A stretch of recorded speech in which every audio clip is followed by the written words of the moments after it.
December 7th, 1941. A date that will live in infamy has started.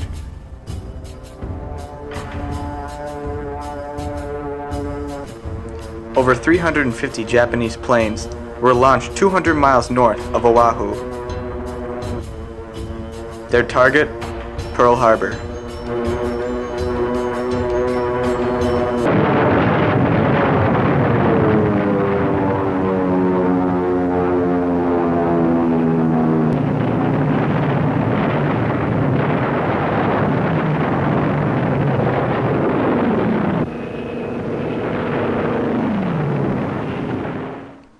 The attack is over.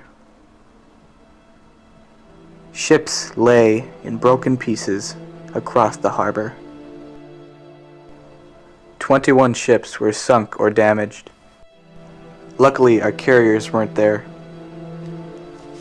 159 aircraft were damaged.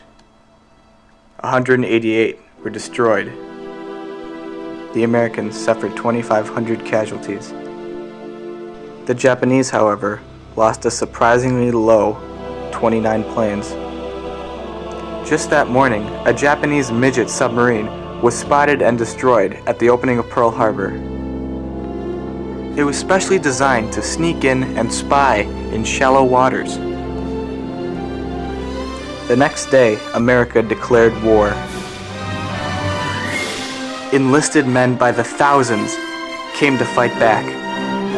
Ships, planes, tanks, big guns, supplies, and bullets were made around the clock everywhere in America.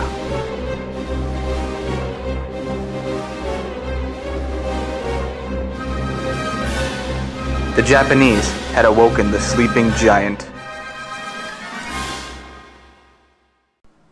Because of their 16-inch guns, the battleship was known to be the #1 ship in the Navy. Being in a small room with 30-some one-ton shells makes this crew cautious as they manually move them about. From the deck, these guns don't take much room, but inside, they use a considerable amount of space. At 4 stories, these guns were designed to be powerful. To load these huge guns, it takes precision and care. In the lower levels of the turret, propellant and projectiles are supplied to the turret crew.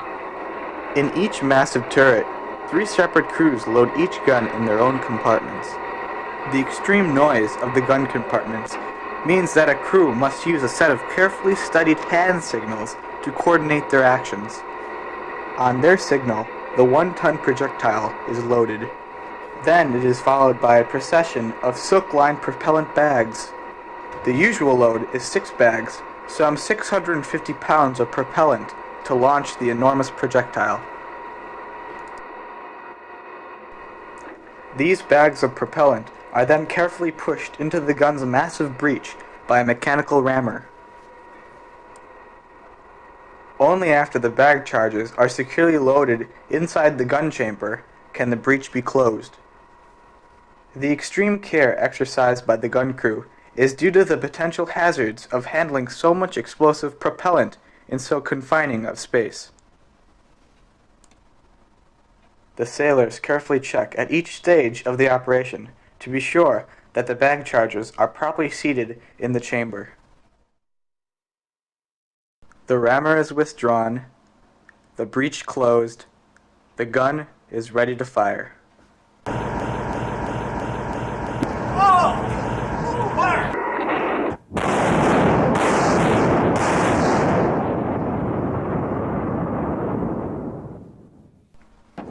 Notice how the barrels move up and down.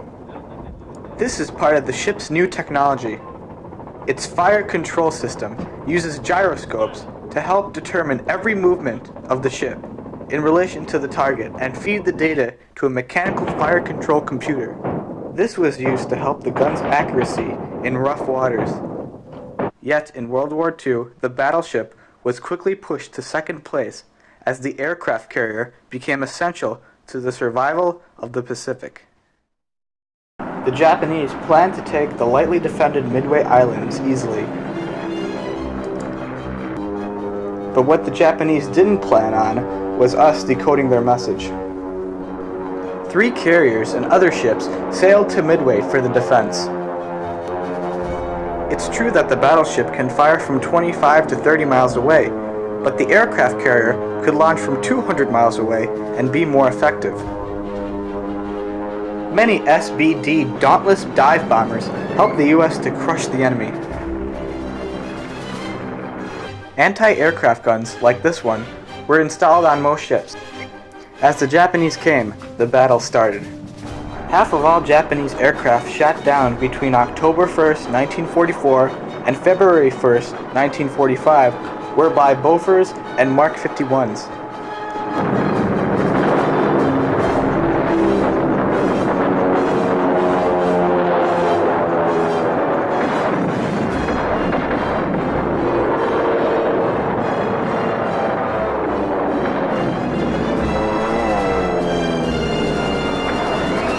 Over 300 Japanese aircraft would be destroyed.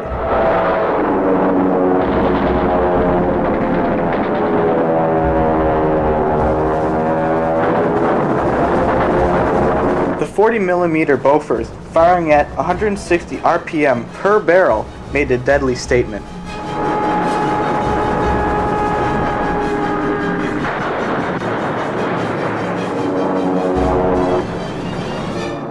The Battle of Midway was the greatest naval victory of World War II. With the loss of only 1 carrier and 1 destroyer, the Americans were able to destroy all 4 Japanese carriers. This battle would be the turning point in the war, proving that the U.S. were equal to the Japanese and slowly will dominate. The Americans persevered so hard that some of them fought to the last drop of fuel and crashed into the sea. The ones that survived lasted days without food or water before being rescued. This one lasted a week. This used to be a hospital until Japanese planes mistook it for a supply station.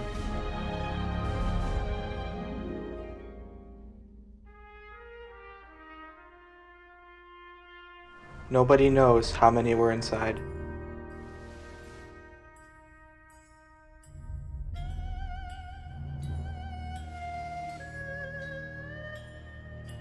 Three years later, the war would end.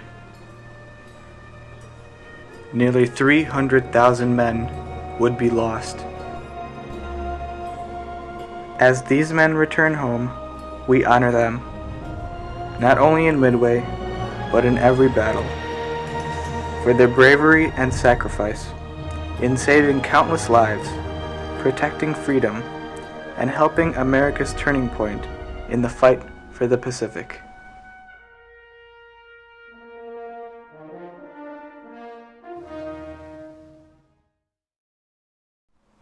Today, the United States always stays one step ahead of everyone else in naval technology. The Harpoon is the principal anti-ship missile on board. Its range is nearly 100 miles. The Mark 15, or the Falmax, with its rate of fire at 4,500 rounds per minute, is the most numerous close-in weapon system in the world.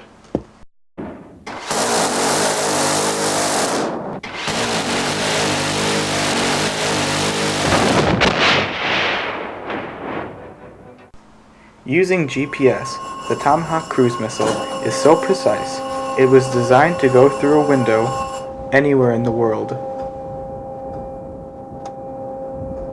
With all of these new weapons, one cannot tell what the future of naval technology will hold.